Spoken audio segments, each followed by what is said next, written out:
Welcome to another edition of Showtime with Coop.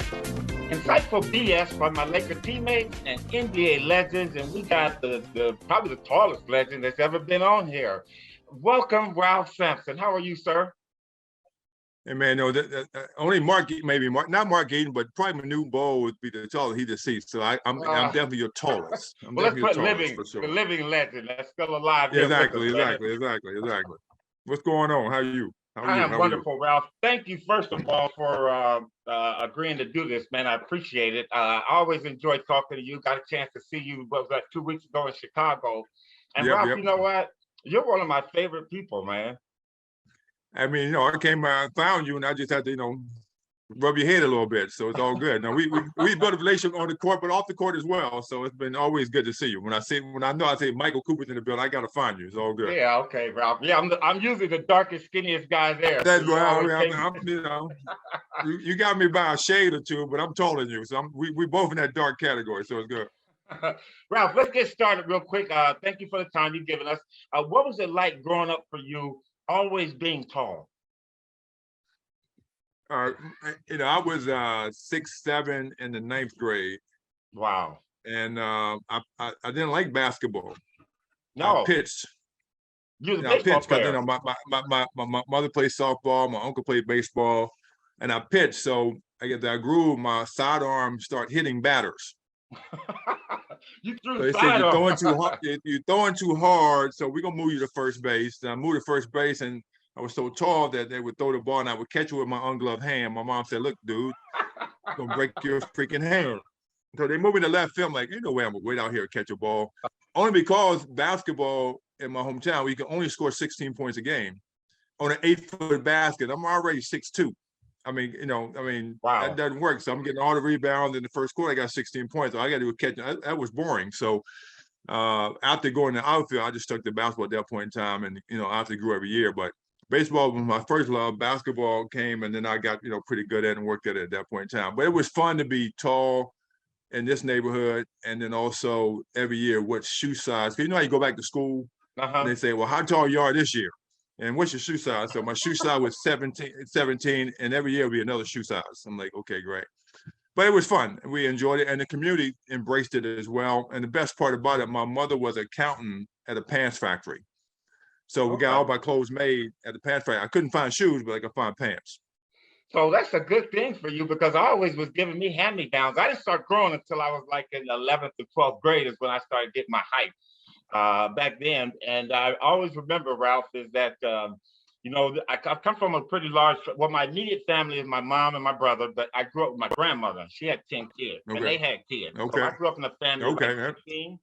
So I was giving me hand-me-downs and second choose. But it makes you work harder for the love of life and the love of the game. Oh, it does that. But I understand. On my mother's side, it was 12 siblings, 3 girls, 9 boys. All of my uncles were in World War II. So, the discipline, the work ethic was there. And then we had all on 2 different cousins' side, each of them had 16. So in the neighborhood we grew up, you couldn't date a girl because she was your second cousin. So, you had other things you had to go out and do. But it was a small community, but we had fun. But we had a lot of cousins, a lot of support. So I understand that big family. Ralph, give me 2 things that your parents gave you or told you that you still hold dear to you today.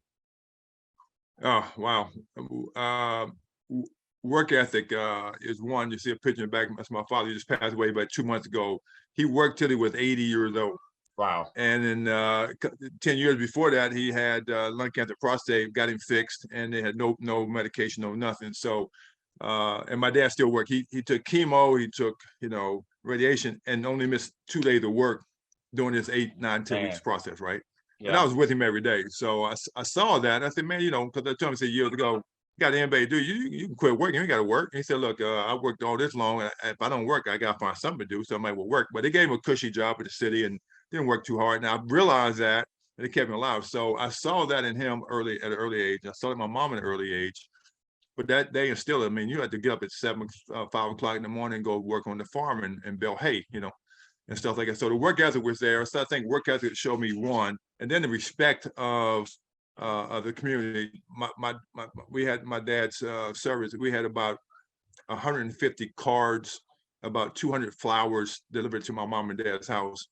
And they did all that. So it was showing me even more after he's passing what it means to be Ralph Sampson Jr. because he's Ralph Sampson Sr. But work ethic and respect the people, respect the people around you were the biggest two things that I think my mom and dad taught me. You know what, Ralph, and my mom and dad passed away. My mom passed away. I was very close to her. I knew my dad, but didn't know him. But my mom passed away about 2 years ago. And if there was one thing, the one thing I miss the most is picking up the phone and calling her. What do you miss about your dad not being there? It's kind of weird because I'm actually, I'm sitting in, I'm in a chair right now, which I come actually the first time I really sit in this chair. I bought him his chair before he passed and never came home to sit in the chair because he sit in this room and this was his room. And when I come home, because, I live in Charlottesville, when I come home, I think he's still here. So I come in and I can hear his voice. So I go in his room. I may smell his clothes a little bit, just to kind of just get out of my system. But I really, through this process, it was kind of weird because it was one night in the hospital. I'll never forget. I tell my sisters all the time. And I stayed in the hospital 21 straight days with him, got him back to the rehab center. And he was dreaming and he was reaching up and he was saying, "Hey, Mom, hey, Dad, hey, George, his brother, hey." I'm like, "Oh shit, was he dreaming or did he die?" And I'm with him, So I'm like, okay, I was asleep too. So then he came, he called me Junior, said, he woke up and said, "Am I dying?" I said, "No, Dad, you're not dying, but you're going to if you don't eat." So he ate up everything that night. And so just think about it. You laying there in the hospital and your dad's asking you, is he dying? Or is he dreaming? So I'm like, okay, great. So really surreal for me. So I fed him anything he wanted. Then I left the hospital for a couple hours after I went to sleep. I'm like, oh shit, this is, what is this thing? So I had to regroup, but I started to realize what it was all about, processing with him. So right now, I am blessed to have a dad that was 86 years old that taught me the things he did, but also now celebrate him every day. So now I miss him, yes, but he did it his way and I can't complain. There you go. And you know what, Ralph, it gets easier over time. So listen, you you find yourself at the University of Virginia. You have an outstanding career, and now you get drafted the first pick in the '83 draft. What are your thoughts about going to Houston? Hey, it's Coop from the Showtime Lakers. When I was winning 5 titles in the '80s, I was known as the gritty guy who never took a night off. Today, I put the same hustle and grind in my business skills. If you're out in the business world grinding away like me, then you need the tools that help do the work for you. My most valuable business asset comes from Shopify, the all-in-one commerce platform to start, run, and grow your business. Let me tell you why Shopify is my MVP in business. 1, forget the all-season work. Shopify makes it simple to sell to anyone from anywhere. 2, whether you're selling warm-ups or wall hangers, it's time to start selling with Shopify and join the platform that simplifies commerce for millions of business worldwide. 3, with Shopify, you'll customize your online store to your brand, discover new customers, and build the relationships that create diehard fans. 4, Shopify fills all the sales channels to grow a winning business, from an in-person POS system to an all-in-one e-commerce platform. Even across social media, platforms like TikTok, Facebook, and Instagram. And thanks to 24/7 support and free on-demand business courses, Shopify is on your team every step of the way. It's how every minute, new sellers around the world score their first sale with Shopify, and you can too. Shopify is a secret to becoming a business champion by making it simple for anyone to sell their products anywhere, taking the guesswork out of selling. When you're ready to take your winning idea to the world, team up with Shopify, the commerce platform powering millions of businesses down the street and around the globe. Try out Shopify for free today and start selling anywhere. Sign up for a free trial at shopify.com/showtime, all lowercase. Go to shopify.com/showtime to start selling online today. That's shopify.com/showtime. You you find yourself at the University of Virginia.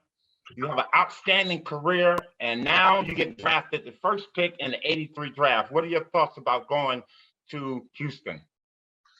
Well, we were following it from high school. So, with the lovely red arc right between my high school senior and freshman at UVA, red arc back and the crew where you can Cedric Maxwell always tell me the story, like, oh, Red wanted me and Larry to come down and bring this $1 million in his briefcase, and you come to recruit me to come out of school. And Mac, Mac says, shit, well, give me the $1 million first, and I don't need to come down and recruit nobody else. I can play. So he tells the story on his podcast. It was great, but Larry didn't come. But so I knew at that point in time, I was pretty good, but I needed to develop because I was only 195 pounds soaking wet. But and then every year I had the chance to come out of school from my high school freshman, junior, sophomore year, sophomore and junior year of college. And I always tell a story, and you can remember some of this. So one year with Isaiah Thomas going to Detroit, and there wasn't any cell phone at that point in time, but me and Zeke knew each other from 1979 class, and Worthy was 1970 class, whether Dominique was 1979 class. So we did all these barnstorming tournaments, et cetera. So we know Antoine Carr, so the name goes on. So we exchanged numbers. So Isaiah would call and say, "Are you going or not?" Because that's making sure I'm going, because I want to go another one. I said, "Okay, I don't know yet." And then so I stay. He goes to Detroit. The next year, Worthy, we doing the same thing. You going? You coming? I stay. He goes to L.A.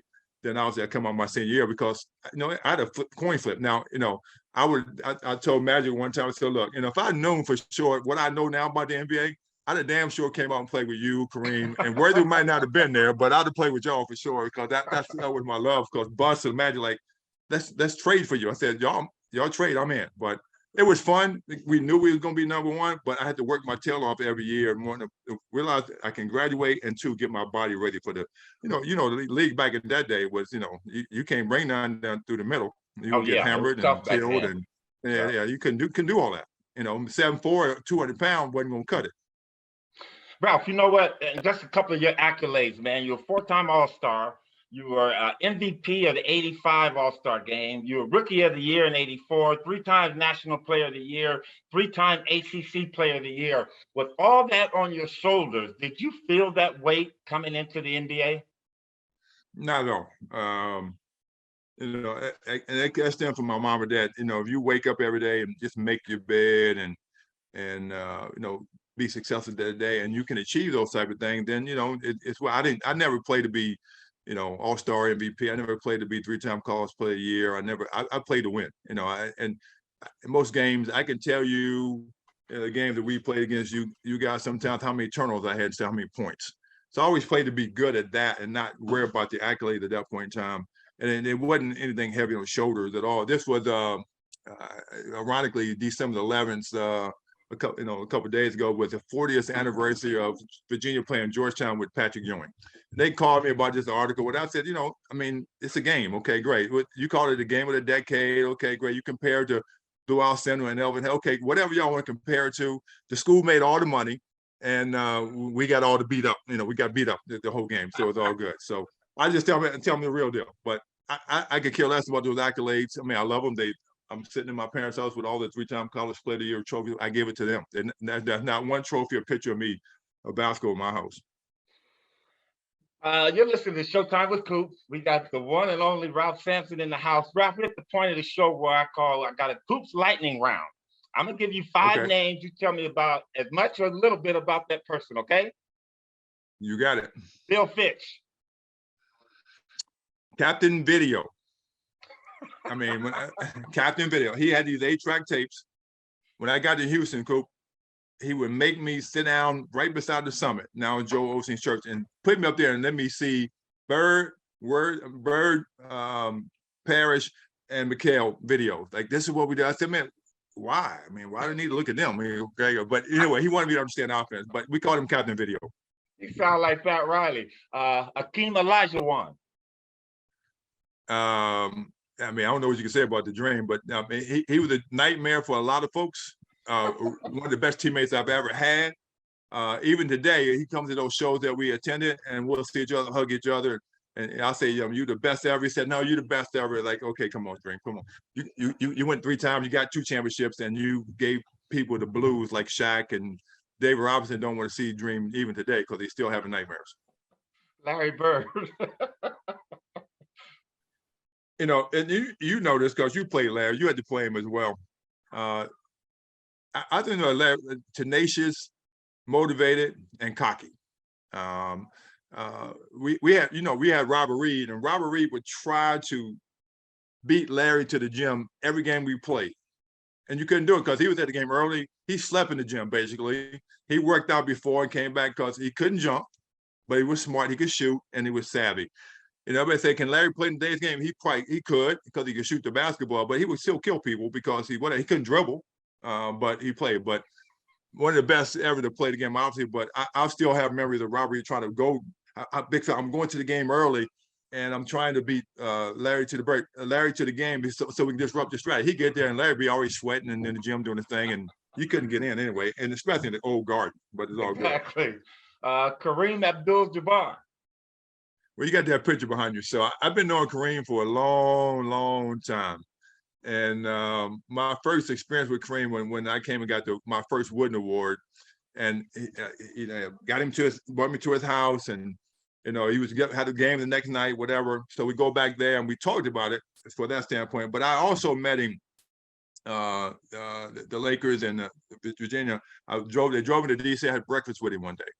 And so, obviously the captain, the best ever to play the game at the center position, 37,000 points on the Scott Hook. You cannot, I don't care what they say about the game.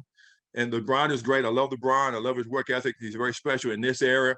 But how many 3-point shots did Kareem shoot? Probably 2, He made one. He probably 50%, maybe 2. Yeah. So I make 37,000 points on free throws and one shot. So you can compare the best ever. I mean, I love Michael, all that kind of stuff, but there's people that I know. Well, Bill Russell, I think, is the best ever. He's taken more championships. And then they never talked about Big Will. Yeah. I mean, I used to watch him play. I was younger. What I tell Shaq all the time, I said, man, dude, what would have messed you up? He said, no, I'd have killed Will. I said, you don't understand. What was the beast? But anyway, he's good. Will was strong. Last but not least, Kobe Bryant. Kobe. And you think about that, every time you think about basketball, Kobe, the tragic things that happen. But when I think about Kobe, I think about a young kid that came out of high school and wanted to be great. I mean, his dad yelled at me. He wanted, so he had that in him, right? But wanted to be great, and he did it. Not too many people want to be great and do it. He was one, and he picked Michael Jordan's brain. He saw who was the best. He got tutored by Michael. And he did what he said he could do. And the biggest thing I've learned from Kobe over the years was he would tell people, look, I don't need to go to dinner with you. You're an opposing player. I don't need to go to dinner with you. I don't like you. I got to play against you. You ain't my friend. That's the Mamba mentality. So I want to kill you. And then I read the story what it was, had just lost the championship, won whatever. And they go out and Chris Bosh was on the Olympic team. And they was trying to beat Kobe to the gym, to see him. Same thing was trying to do with Larry. Kobe's already sweating, but he just finished, the playoffs. And Chris, y'all been lollygagging around, whatever. He wants to win a gold medal. So the Mamba mentality is real, and people need to understand that it's real. And Kobe, special player. Okay, Ralph, we're gonna get to the meat and the nitty gritty of you and I's conversation right now. We're gonna jump to 1986. Now, 86 was kind of a special year because we were trying to become one of the first teams to go back-to-back. We had won in 85, and you guys were having a great team. You and Elijah won the Twin Towers. You had, let me name off some of your teammates, Robert Reed, Alan Level, Rodney McCray, Lewis Lloyd. Couldn't stand Lewis, man, but that fucker could play, man. Mitchell Wiggins, Jim Peterson, and Craig Elo. You guys finished the year at 51-31 that year. You win the Midwest Conference, but you guys beat, you swept Sacramento, you beat the Nuggets, and now you guys are playing the Los Angeles Lakers. We were, I believe, 62-20, something like that. I mean, we had it going on. We finally get a chance to see the Twin Towers. And Ralph, you know what? I've never told anybody this, but I knew we were going to lose that series. I knew we were going to lose it because that's the first time you ever said that. I'm not messing with you. It is. When we first played you guys, we beat you guys, but through the course of that whole game, we would get you down by 18, and in about a minute or two, you guys are right back in the game. And we were very lucky to win that. And unfortunately, you guys went on to beat us the next 4 games. What are your thoughts going into that playoff series against us? Because that was a year, and I don't know if you guys have realized that was a crazy year for us. We felt we were good. Bill Fitch and the organization didn't want us to go to the championship because they were holding the reins to kind of to develop for the next couple of years. Because Fitch, I got my contract, I need to, whatever. then we end up losing. John Lucas that year. We end up losing Lewis Lloyd that year. They had some bad habits, that carried to the team. They started, the Robert Reed was a point forward. Rodney McCray was a point forward. Mitchell Wiggins, he was in that group, but he's made it through, right? So we kept him available to get what he needed to do. And so that whole situation was just, we banded together early in the season, and we just tried to put it all together the best we could. And that's what we did. And not too many people know the internal workings of what was going on that year with us. So we did that and it was good. We go to Denver. We're in a 7-game series with the Nuggets. Alex English, Kiki, and all them, the whole deal. We do that. And then after all that happens, 7 games, Mile High, you got to get your breath out there for sure. And so we get there. That 7 game, me and Akeem Olajuwon fell out. Did y'all have oxygen on the bench too? No. We had going to, in the oxygen. We had Dick Vanderwood, the trainer. He had this brown paper bag that you breathe in, like what's the fuck the brown paper bag gonna do for it? But anyway, we did all that. But Elo, Peterson, and the crew helped win that game for us to get to game 7. We were tired with 7-game series. We come to LA, had to play 2 days later. We were tired, we were drained. And I think people come from Denver would be drained anyway, come drained. And you guys, kind of just jumped on us. We came back, but we didn't have no energy whatsoever. Yeah. We had a team meeting the next day. We had a day off. And then Bill said, okay, great, let's just regroup and get it done. So we had that mentality. We had rested. We had come to LA and we wanted to play. So the rest is history after that. And then, as I tell you and Magic, when I told you, Magic said, I still hate you for making that shot. I said, look, dude, y'all went on one. One, you didn't have to come to Houston and pack your bags and get beat anyway and take the trip. That's one. 2, y'all jokers won the championship the next 2 years. So I don't feel sorry for you. You won the championship the next 2 years. Listen, did you think you were going to make that shot? Seriously, did you think you were going to make it? Well, the crazy part is me and Rodney, we came in together. I was number 1 pick, he's number 3. And we would play around and let's do some crazy shots during the game and practice. And we had practice, a couple of times thrown in, and that was a horse shot, right? The part that wasn't there was Kareem. I started out the high post. I went down. He didn't face guard me. He played behind me. So 7'4", 7 foot. He played behind me, and then he didn't have his hands up.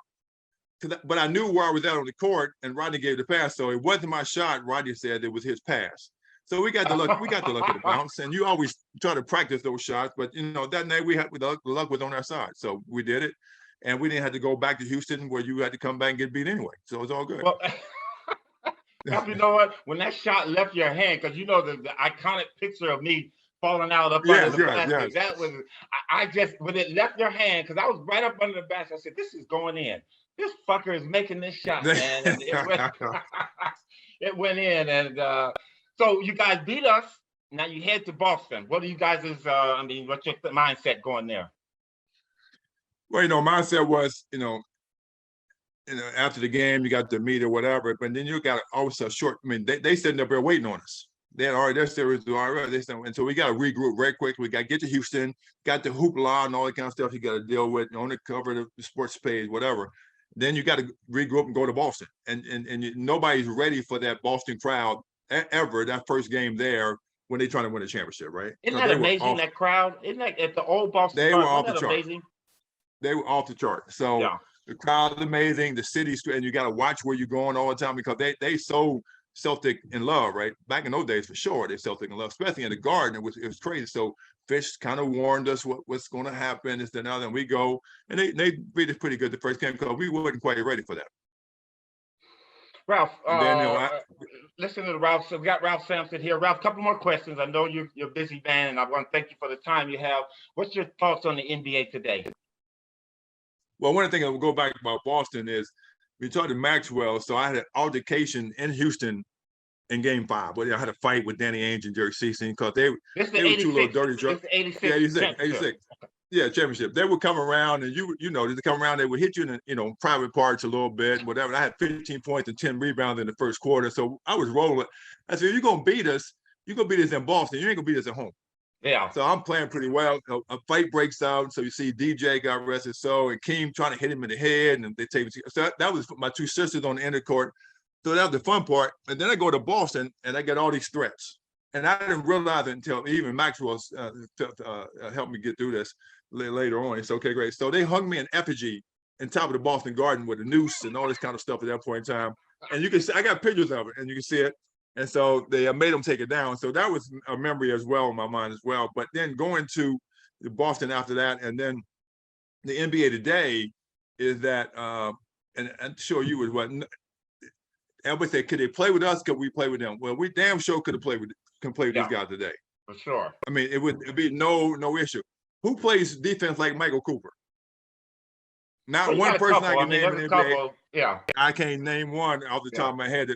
I mean, go end to end to play that hard and and do the thing. I mean, how many threes would you have shot, in today's game? I mean, even if you can't shoot, it's a lot closer, Ralph. It's a lot closer now, the 3-point line now, than when we played. So it's a jump shot now. Nobody realizes that. Nobody realizes that. So I mean, Steph Curry is different. I get that. He worked his tail off. He's different. LeBron could play as well. So some guys could play, but I watched the game the other day, and it was Memphis and Milwaukee. Milwaukee, I blew up by 40-some points. I'm like, okay, great. Well, we shooting threes. So I think it's the evolution of the game. It's the evolution of, TV. I think some of the things shooting threes is bad for the game of basketball total, because the art form, the down pick and roll, the go through, all the art of the game is gone. I can just get the ball and shoot it and make $100 million. I mean, let's just think back. How much money would you made or I made in the league just off one contract? I mean, Ralph, that was my next question. How much money would you command this year in the league now? Well, they got this kid coming out named Victor over in London, a 7'4", probably the next 2.0 version of me. That said maybe the first. That's the new kid, right? New kid, yeah. He and whatever gonna be everybody climbing by the #1 pick. And I said, okay, great, and he could be the first $100 million a year player. Wow. I mean, okay, great. So if I was 1.0, I should have been a $50 million player a year. He's a $100 million player a year. I'm like, okay, great. So somebody owe me some money somewhere. Come on. Right. They owe some money somewhere. It's crazy. Ralph, what would you do with that much money, man? You couldn't spend that kind of money. I just want 1 year. I mean, I don't need 5, at least 1. It'd be still in the bank like it is right now. Most of it would be still in the bank. For sure. Okay, Ralph Sampson, we got you, baby. My last question for you, other than asking you about what you got going on, who is your GOAT? Now, you kind of mentioned some names before, but if you had to make your list of, say, the top 5, give me your top 5 GOAT. Well, Muhammad Ali created the GOAT. So you're talking about it's a game of basketball. I mean, only if you want to do it. Let's go any sport. Any sport. Five any sports. Go. So Muhammad Ali is the GOAT. Period. Okay. That's one. Bill Russell is the GOAT basketball. He just dominant basketball, right? In baseball, Willie Mays and that group is the transcend. Jackie Robinson, Willie Mays could be in that same category. Is a GOAT in baseball. Hank Aaron, he's got a couple there, but I think Jackie Robinson, and Willie made that known from that. So that's 3. Remember Roberto Clemente? Yeah, Clemente too. Yeah, but when you see Roberto, but I mean, Jackie and that whole deal. Yeah. I mean, I was in California with the Padres over the baseball, and Jackie and Willie was first there, but they didn't have baseball past in Mississippi, and then they got this guy out, and they go actually honor that was the first African American on the West Coast. But those 3 for sure are ingrained in the fiber of the GOAT itself. Then you can take it on to whatever sport you want. Pele, now you can see is it soccer. He transcended some stuff as well. Gretzky and hockey. Gretzky and hockey. They're great. But somebody's what's going to just mess with some of this got the 800 goals, so they kind of beating Gretzky at this point in time. So you can put upon what sport. There's a lot of people that's in that class, but I think Russell is the GOAT for me basketball wise. And Muhammad Ali is the main GOAT, that started this thing as well, because he had a demeanor. I met him, got the honor to meet him a couple of times. He would say, look, I never counted how many sit-ups I would do. I just did it till I was tired, Yeah. and the things he went through in that era, man, come on. It's crazy because it goes today. You don't go through that type of stuff today, but you still got what we go through today. But they went through some stuff back in the day. And him being in Boston, too. at that time. Yeah, exactly. It was crazy because last year before, last year, Bill Russell and his wife, they came from, he gets inducted as a coach in the Hall of Fame. Like, okay, now he's 80-some years old. Now you're going to induct him as a coach. I mean, why couldn't you do that like a long time ago? Yeah. You're inducted, but they drove from Seattle to Boston, and he came down to Virginia. We stay here in Harrisburg 2 or 3 days, because I actually played with him when he was a GM in Sacramento. We talked, and he was Bill Russell was still old doing his thing. He tells the stories about, when I was in Boston and so forth and so on, and they would come in and break in my house and defecate in my house and whatever. And so he goes down to the sheriff. I said, I'm gonna need a gun. But they wouldn't give him a gun. So he finally got a gun. He told people I had a gun, whatever. So all that nonsense stopped, right? So anyway, what he went through was amazing. And then he drove down to Atlanta, hung out with Dominic and the crew, and they drove back to Seattle. So we had a relationship, and his wife, called me when he was passing. And so Bill, love you. I said, I love you guys. Anything I do, let me know. But the era today, from yesterday, whatever, it's totally different. But we got to remember that era for sure. And even time, we played, young guys need to know kind of how this thing all started, because they don't even understand or comprehend how they're making $50 million a year. And and or why at this point, right? And the game is still, as you know, the game is so soft to me. I watch, but I don't watch till after I don't really watch till after Christmas, Yeah. Hey, Ralph, thank you for sharing that with me, man. I never knew that about Bill. I'd heard some stories, but thank you. That's a special one. Ralph Sampson, you've been wonderful, man. I love you so much. What you got going on? You want to talk about anything you got going on? Yeah, I got I'm doing some stuff in Major League Baseball. I went to the winter meeting, so that's gonna come out pretty soon. I have the family farm here. I have my basketball academy, and we have a podcast network radio show as well. We had a restaurant in Charlottesville called Ralph Sampson American Tap House. My father said Ralph Sampson, and didn't say Ralph Sampson Jr. It said Ralph Sampson, so it's my dad's name, whatever. So he kids me about that all the time. So we're trying to expand that brand with a Warren Hospitality, one of the largest African-American hospitality companies in the country. So we're trying to expand those type of things. But also we have a lot to give back in the community with scholarships. And my mom went to Virginia State, so we're trying to do some stuff there, doing stuff in our local community here. We get ready to partner with Lowe's, and I'll get with you on this one, trying to do Lowe's home improvement. They giving a lot of money to do home improvement in hometown communities. So, we stay busy. As you know, we do stuff, and whatever comes down the pike, you try to figure out to do it and make it work. Ralph, if somebody want to get to you and contribute or anything, how would they get in touch with you? Yeah, they can just reach out to the Sampson Family Foundation .org, and everything is on the Sampson Family Foundation. We have a program called Just One that's for girls here in our community. My sister runs that, and we're doing that in scholarship. That's justone.com. So those are the two best ways to reach us. Ralph, keep on doing it, man. Keep on staying in that community. That's what I tell players. Brother, I love you so much. My friend. You back, man. You got to get a picture of Michael Cooper on the back. I know Cap and Magic were your boys, but I need a Michael Cooper lob going to that basket right over your left shoulder. So Ralph, get that done. When I have you on again, I'll have that back there for you. Much love, my friend. Take care, Ralph. All right, babe. Thank you. Take care. Okay.